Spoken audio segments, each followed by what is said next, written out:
You're listening to the official broadcast of the Westside Vineyard in Los Angeles, a community of individuals and families connecting with God to change the world.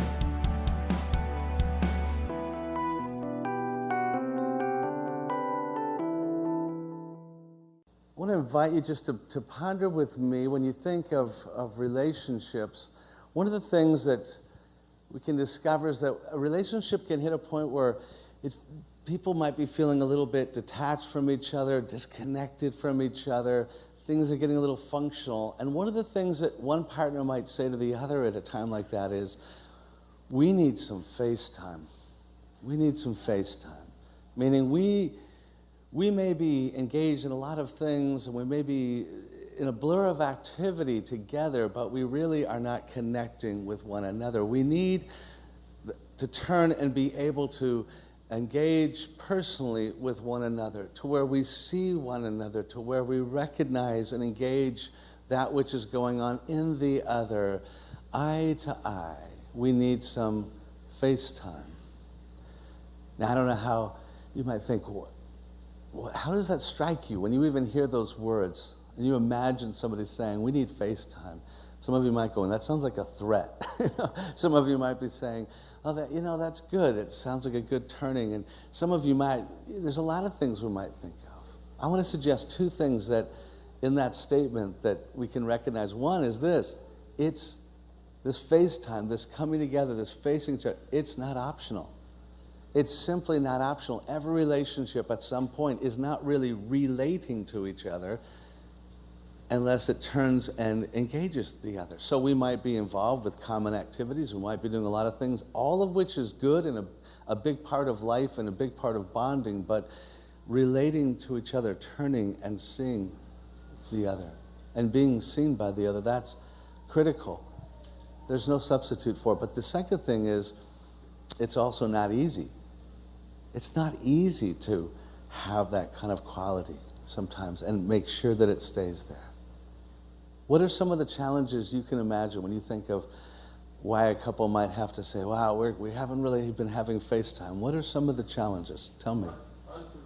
Unforgiveness. It could be something in between. What else? Why might there be? Kids. Yes. I get it. Yeah. Work. So there's logistical things that can be there. We can find ourselves going, I'm just so busy that I don't know how to get in the busyness to get something scheduled where we have time. Or there's also, I don't know how to express myself. I have to learn how to express. I have feelings inside, but it's just hard for me to know how to articulate them. Or I don't know how to listen, and listening's kind of a part of it, and I'm not real good at listening, so we've got to kind of work on that sometimes too. And then there's this underlying element of just vulnerability that comes into play. And here's what I want you and I to think about as we launch out of this morning, and that is that all the things about FaceTime that we think of between two people are true with God. God's heart for us and God's desire for us is that we are those who relate with Him.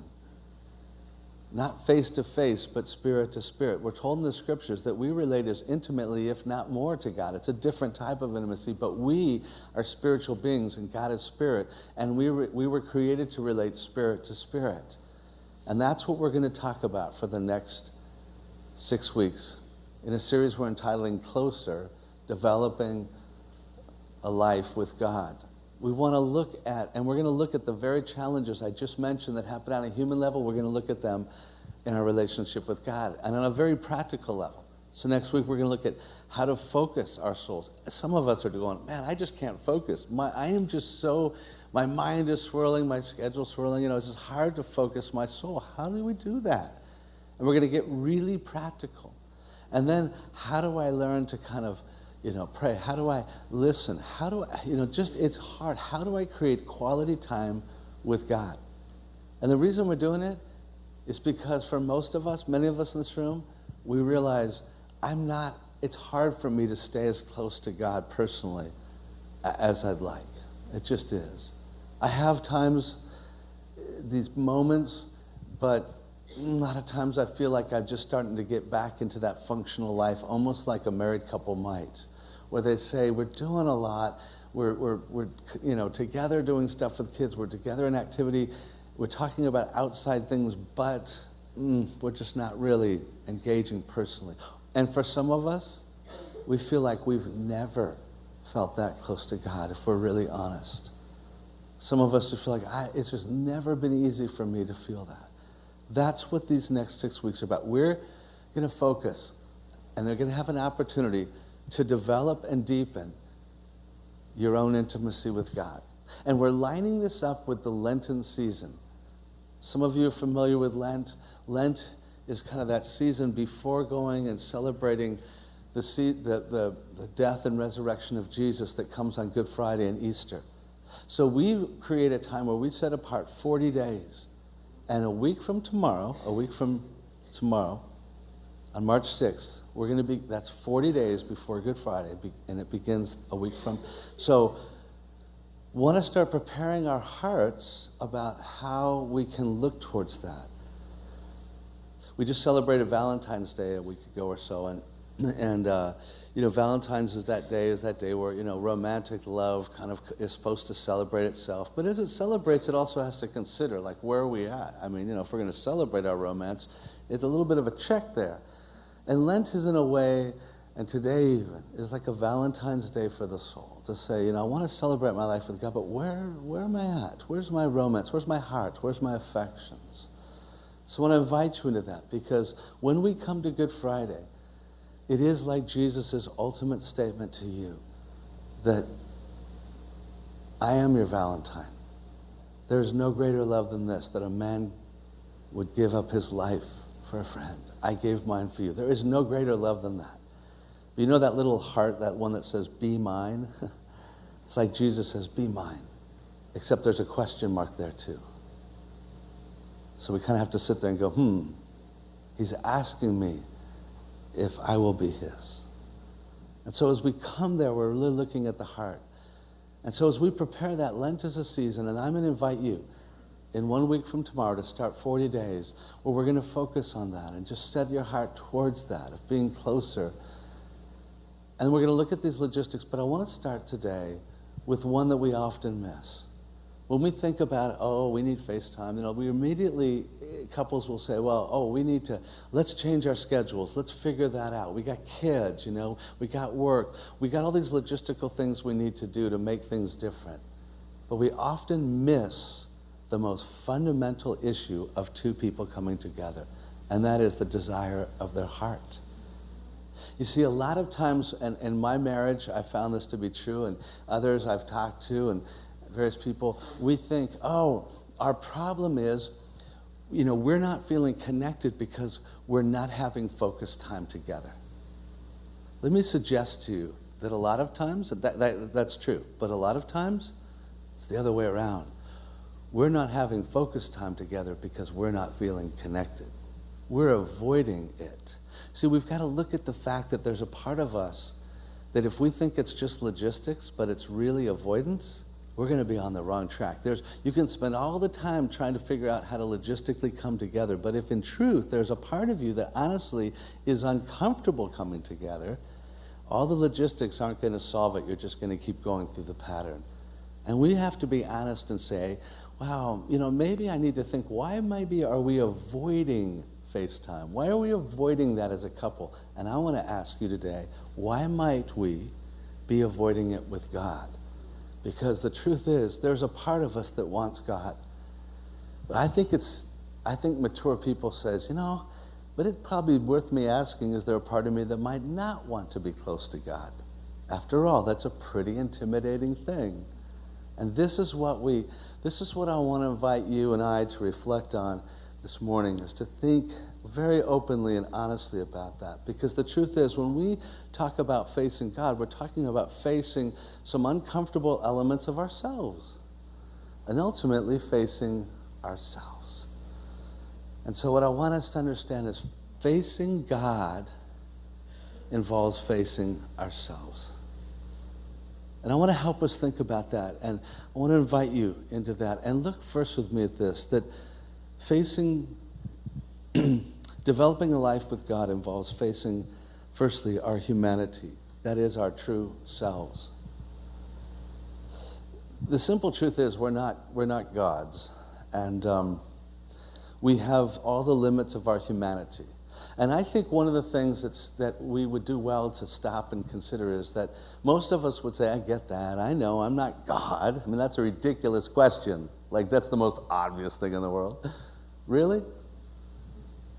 Because I think we spend a lot of our lives uncomfortable not being God. A lot more than we think. Because really, if you think about it, what we're saying about our humanity is that we have a limited sense of, if you will, of prominence. Life is not all about us. We're not the center of the universe.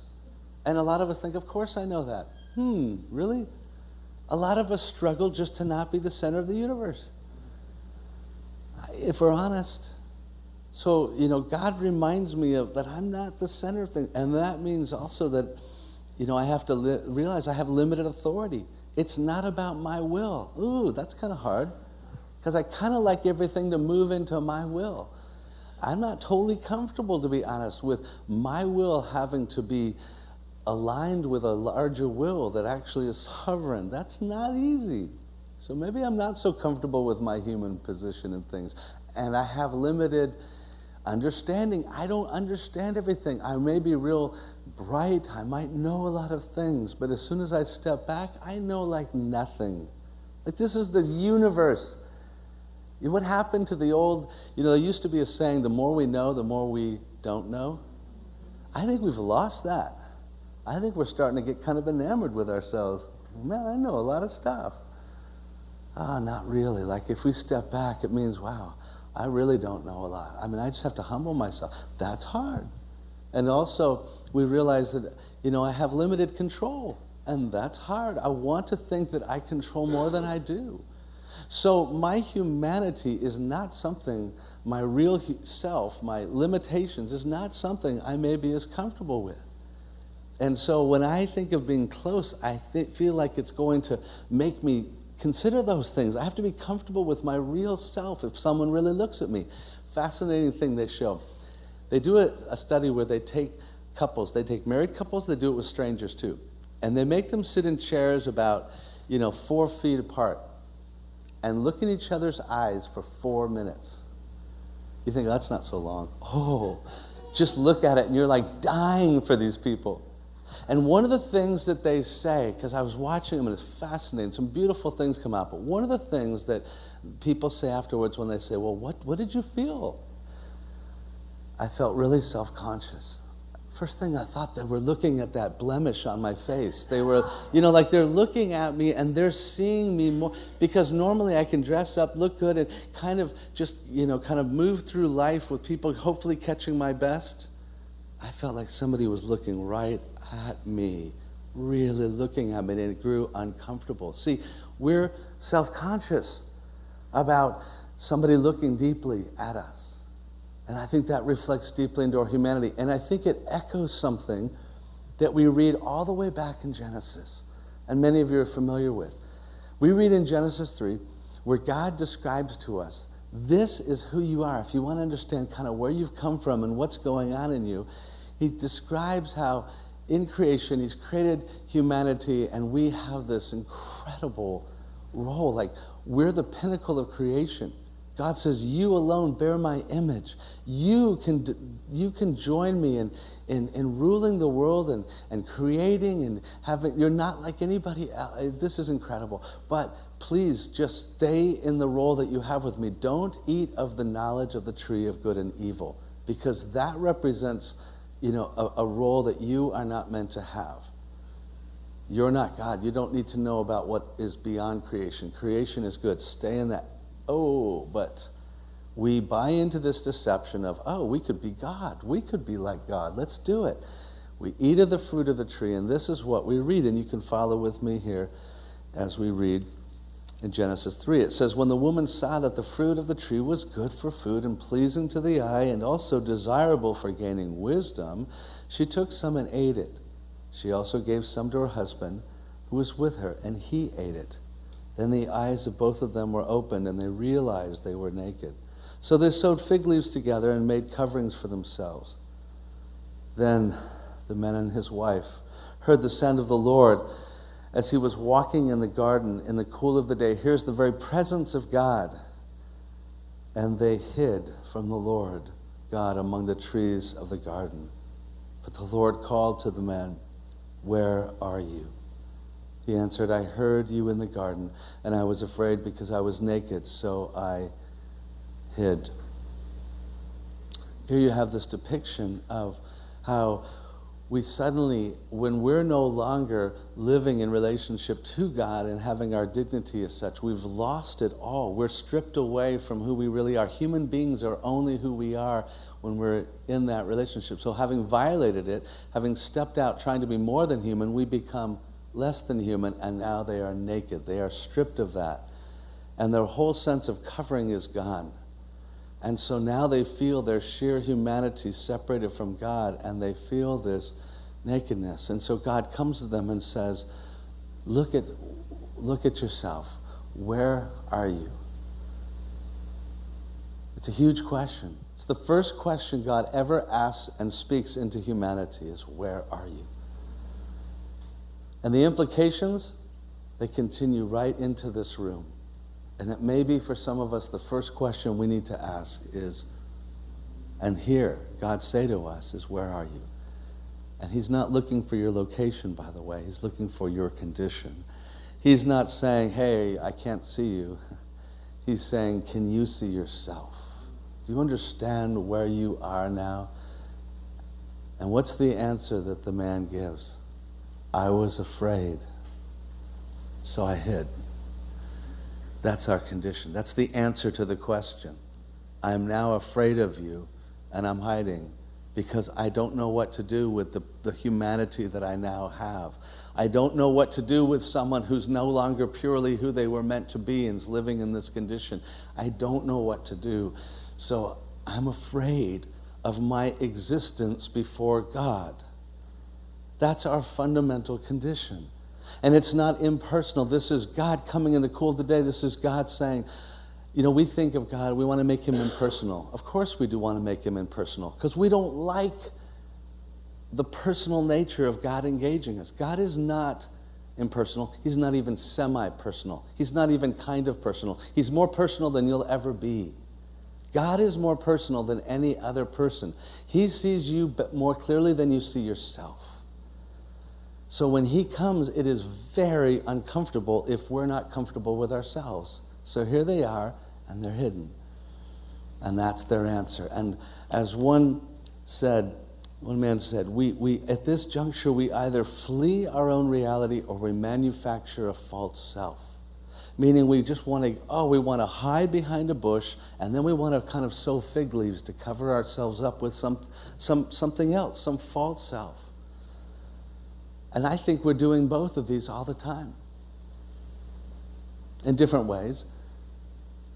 But I think if you look at human beings and you look at us and you reflect much, you'll find that a person who's really driven to success and achievement and maybe doing very well in success in this world, but so driven that it doesn't really make sense, like it's almost kind of driving them in destructive ways, but they look outwardly like they're succeeding.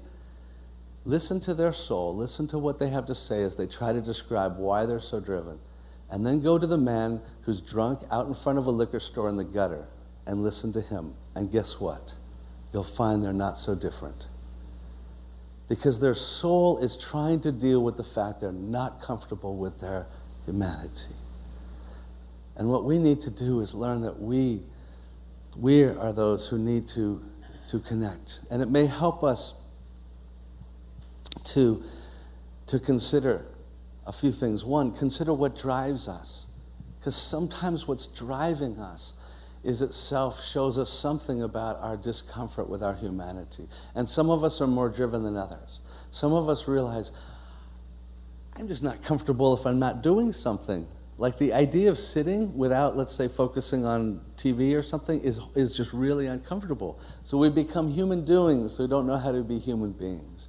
And that might be an indication. Another thing is consider what you dream about. Consider where your mind wanders to, if you will. So if you were kind of bored and you start to just kind of let your mind wander, where does it go? Because where it goes may be the very place you're hiding. So if you are sitting in church like this and you might get bored, just hypothetically, right? I mean, I'm just saying, totally hypothetically. It's not possible. But let's just say you got bored and your mind begins to wander. Where does it go? Because where it goes is very likely where you might be hiding. Now, if you're thinking about going to the bathroom, that's fine. That's a whole different thing, but totally permission. But where we start to daydream about what it is that, because it's what we're trying to find ourselves in. Or consider your disapproval of others. This can be helpful. Where we tend to disapprove the most of others, where we tend to feel this rising criticism, almost a driving criticism that we have to, I just hate people who are, you fill in the blank. When you feel that way, there's a good chance that what we're most disapproving of in others is what we're having a hard time with in ourselves. It's just true. And as we get older, we get kind of honest about it. So, we might feel, gosh, people just aren't compassionate. They don't care about justice. A lot of times when we start getting that intense about it and we start to kind of make these nice judgments, we're still not resolved with our own struggles to be compassionate and just people. But it makes us feel better to kind of put it out there. So that's another way we might look at how we're not comfortable with our own struggles, with our own limitations, with our own flaws, with our own imperfections, with our real selves. And until we get comfortable with our real selves, we're not going to be comfortable wanting God to really be present with us. And so I really invite us to think through in this time about the significance of connecting with God as it involves being human, and how we need to do that. As we look at, even think of the story, one thing that strikes us is that it's a reversal of the way we often feel. We often think about being close to God, that the problem is, God, where is he? Like he just seems hidden from me. God's hiding, I'm here, God. That may be in part true. I mean, we may struggle. And I don't want to take away from that very authentic, genuine sense of, where is God? But the story here reminds us that there's a real reversal to this. Who's hiding? It wasn't God. It's us. And sometimes we're so quick to presume that the distance has to do with God when the distance may have to do with us. We may have to say, in what ways am I avoiding this relationship? What am I doing in that? The most incredible thing that you and I need to know is that when Adam and Eve do this and we go, oh man, it's over, God shows up to engage them. And he shows up to engage you. He wants to meet with them. He's not done with them. He's not done with them. He's not done with you.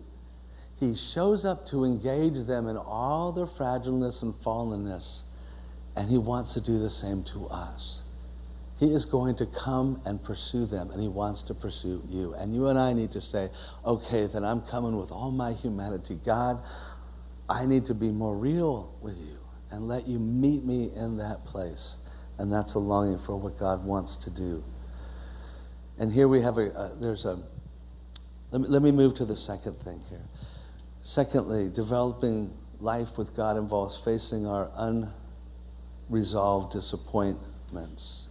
One of the other things that can happen between any two people or a couple is that there's a point in which they don't meet each other's expectations.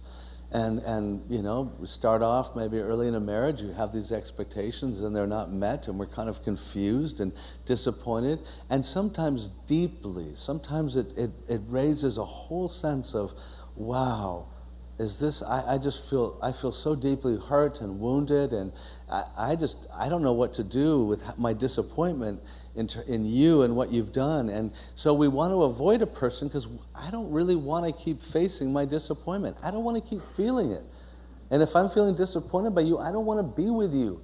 So a lot of times I think that can affect us with God. We feel disappointed in the way life has gone, and the assumptions we had about life with God and where he'd be and how he'd work in our lives, and it hasn't worked out in some ways. And so we can get stuck in an unspoken disappointment. Oh, we still have faith, like we're still committed to the marriage, but we just don't really want to be very close. Things get very cool. We want to have no expectations so we avoid any more disappointment. But we go on married. Same with God. We still have a formality of faith, but perhaps our faith starts to get very functional. It's like the way I'd put it is that our faith becomes a noun, not a verb. Oh, I have faith. I have this thing called faith, but I'm not acting in faith because I don't want to have faith, because that means I expect something of God. I'm disappointed. I want to avoid it. We start to we still believe in God, but we don't believe God. Or we don't want to have to think about believing God for anything. And so the same thing that can happen in marriage can happen in that. And it's very natural. We might come to a point where you've thought, my faith just isn't working, or it's just, I don't get it. It hasn't added up like I thought. And I want to suggest to you that you and I, each of us, will probably, as we get older in our years, we will have times where we just feel, yeah, that's having an effect on me. I think there's some things that went in my life that I've got to come to terms with. Connecting with God involves connecting with our unmet expectations, resolving the unmet expectations. We've got to come to terms with it. And what we'll find if we're open and we take time is that probably it's a matter of kind of transitioning through life where we carried some assumptions that we have to rethink a little bit. We have to reform some of the assumptions we began with. It's kind of like you and I begin with an orientation. Every day we have an orientation about the way life should be. And then something doesn't fit that orientation. That's not... So then we're what? We're in disorientation. And we're living very disoriented. I mean, I wake up and I'm not sure who God is right now because it's not the way I thought. But we kind of transition into ultimately a reorientation we have to kind of go through. So think of it like this. A child might say, good people do good things, right? Good people don't do bad things, right? Simple, true. Will it be always so simple? No. Because sometimes people aren't all good, all bad, and sometimes they'll do some things that might strike us that they're pretty good people, but they do some pretty bad things too. And then we're disoriented. Or how about this one? A child believes that my parents can always make life safe for me. That's what a child believes. Is that true? Generally speaking, parents can make life safe, but not entirely. Because there's more involved, it's complicated. So at some point, that child has to reorient themselves because of something that was generally true, but as they mature through life, they have to kind of integrate in things that they were kind of simplifying. Does that make sense? Some of us have to do that through life and have to realize, I need to kind of reconcile, integrate the way life works with God. It isn't that God's not actively engaged with me. It's just that I have to kind of deepen my own understanding of things. And there's a great example of this that I want to give you a chance to look at with me. It's an example from one of the psalmists, one of the ones who wrote the Psalms, Asaph. And he's this prominent leader of worship of all the people. And his Psalms are part of this Holy Scriptures to us. So God thinks what he's saying is just a great example of life with him. And you think that he would therefore just say all simple things. No. He shares how much he had to reconcile with this. Look with me at Psalm 73, and you can follow with me, where he begins saying, surely God is good to Israel, to those who are pure in heart. There's the good simple line. This is the core thing. He believes this. But as for me, my feet had almost slipped. And now he's going to explain why his life lost its footing. I had nearly lost my foothold. I'm on the edge, he's saying. And some of us in this room have been on the edge sometimes at places like this. He said, for what? I envied the arrogant when I saw the prosperity of the wicked. Wait a minute. I thought good people have good things happen to them and bad people will always be punished. But I'm seeing people who were arrogant and yet they prospered. And this he's trying to work out in its fairness. Surely in vain have I kept my heart pure. oh my gosh, why have I been trying to keep my heart pure? This was in vain because they're finding more apparent blessing than I have. In vain I have washed my hands in innocent. Then he says, but when I tried to understand all this, it was oppressive to me. When I try to figure out all fairness, it will literally oppress my mind. And some of us in this room, we start thinking, I think I've been there. I've been trying to figure out why life is so unfair, and I live with this deep need to get it fair. All I can say is, my experience as I get older is, it's not fair. And I can't resolve fairness. I can always do what's right. If I say, God, I need to make it fair, and it's outside of the scope in this fallen world to always have it be fair. But I can still be called to what's right. And there's clarity in that. But I try to work out fairness, it becomes oppressive. Is fairness good? Absolutely. God will ultimately see fairness and justice through. But in our lives, we got to kind of rise. We got to let fairness go at some point.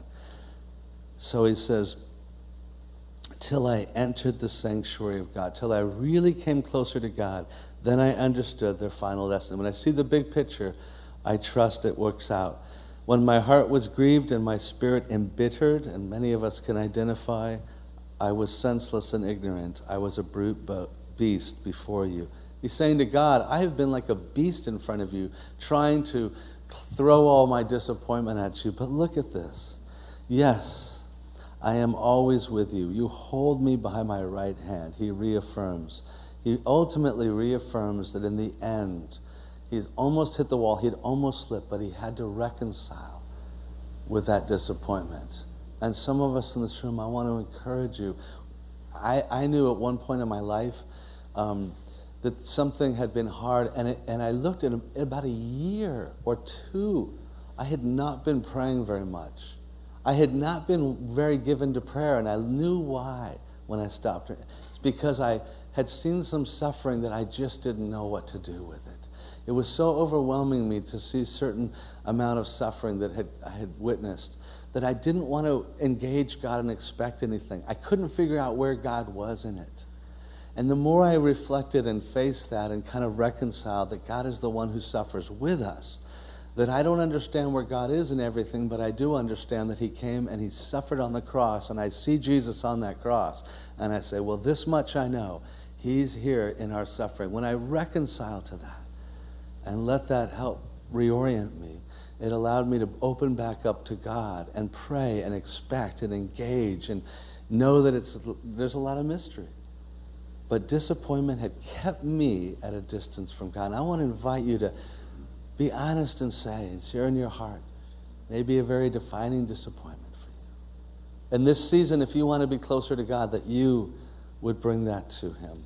And lastly, we find that developing a life with God involves facing unconfessed sin. That is any other area of our life in which we've disregarded God or others.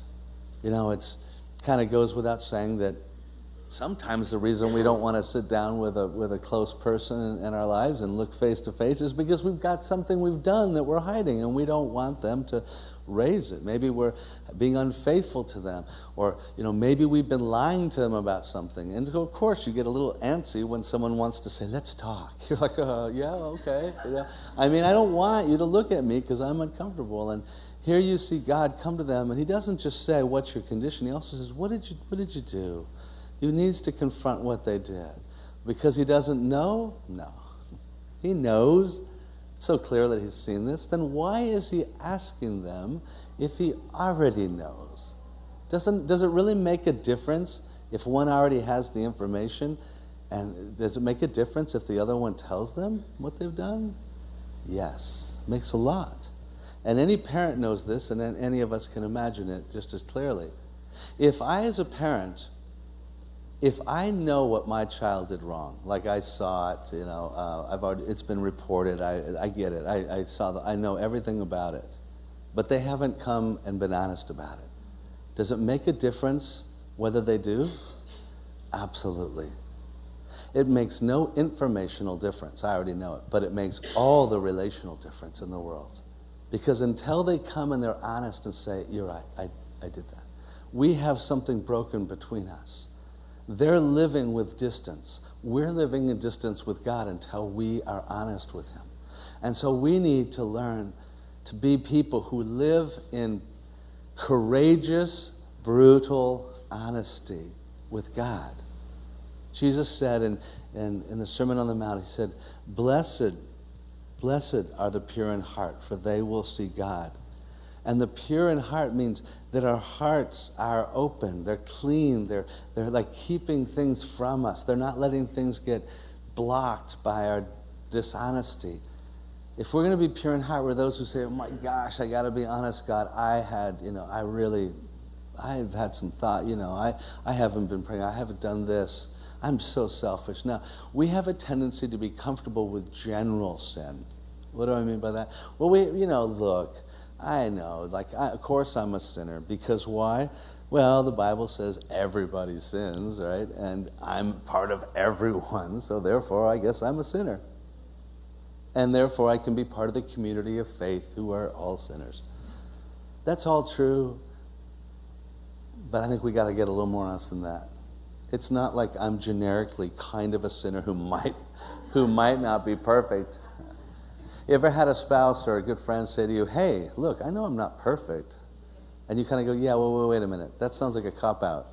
I want to talk about something that really hurt me, and all you can say is, hey, I'm not perfect. We do that with God. When we say, look, God, I know I'm a generic sinner. No, God would say, let's look back at the story. You are a rebel at heart. The story is that we are ultimately all part of those who say, I love you, God. And we do, by the way. I think we have a lot of love of God. But a part of me says, but I want to be God. I don't want you to be God. I wish you were done. I just want to take the goods and go off on my own. That's really where we're at. We've related to God as one who we say, give me the goods, and I wish you were gone. There's a part of us, every one of us, who does that. So we need to know we're rebels at heart, and we don't just sin generically. See, here's the problem we have with that, is that I think if we just pretend to be sinners, we just pretend to be forgiven. See, I think a lot of us don't really, we don't really feel loved by God because we don't really feel that we're sinners.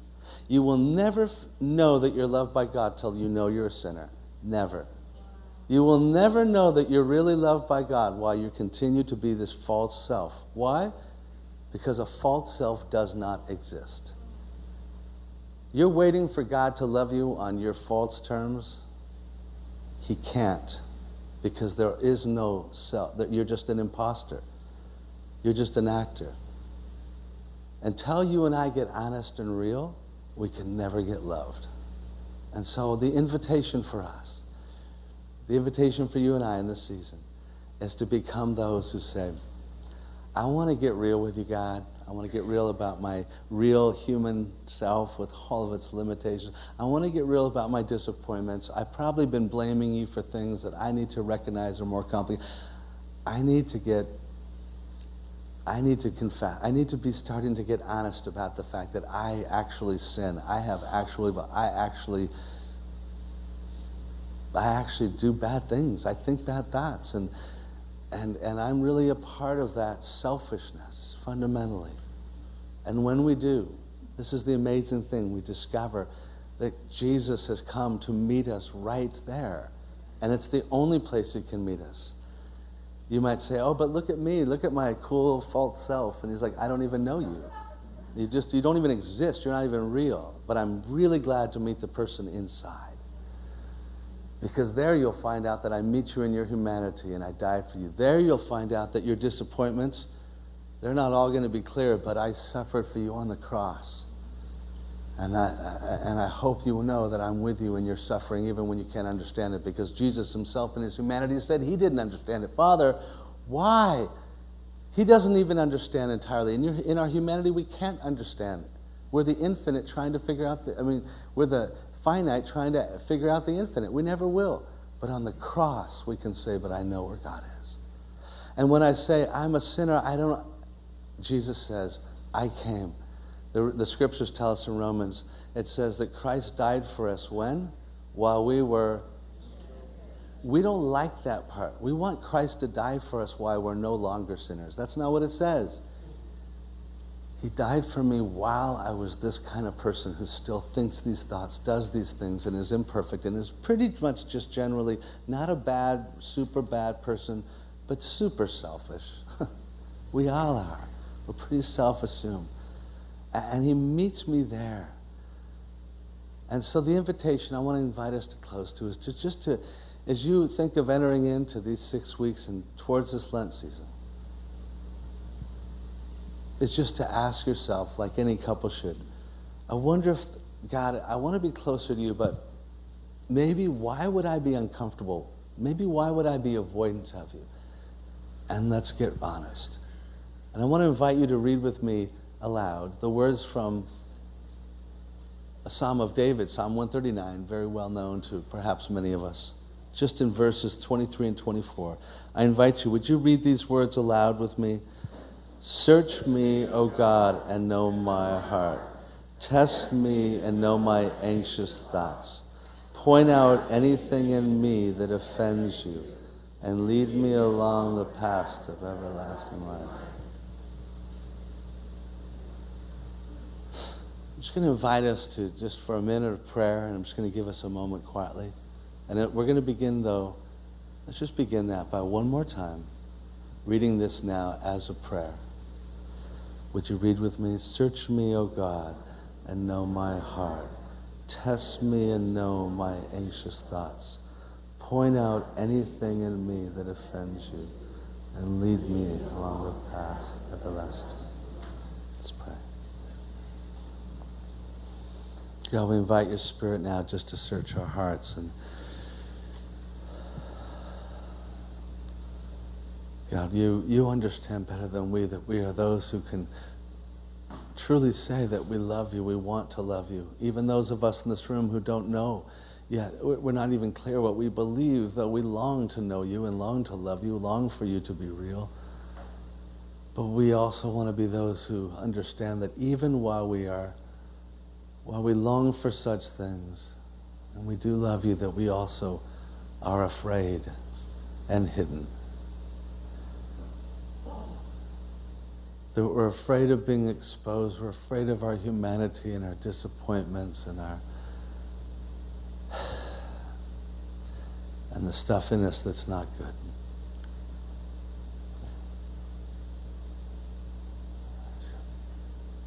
So we invite your Spirit to just truly search our hearts and help us to be more honest than ever, because we want more than ever to be close to you. We want more than ever to be able to sit down and have FaceTime.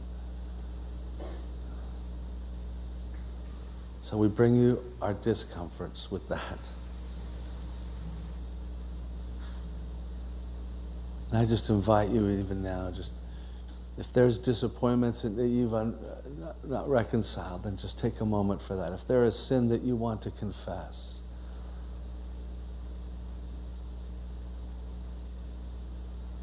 if you just need to say, God, help me be ruthlessly human, frail, imperfect, just invite you to do that. I just sense there's some that even now need to know again that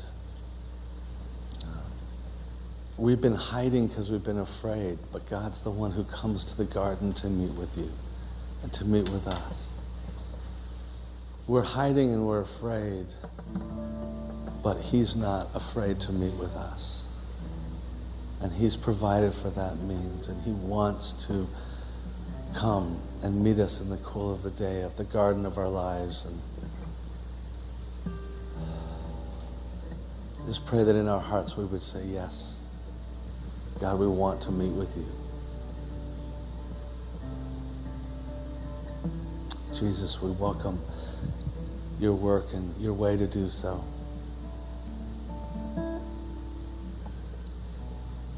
It's in your name that we pray. I want to invite us to stand and listen.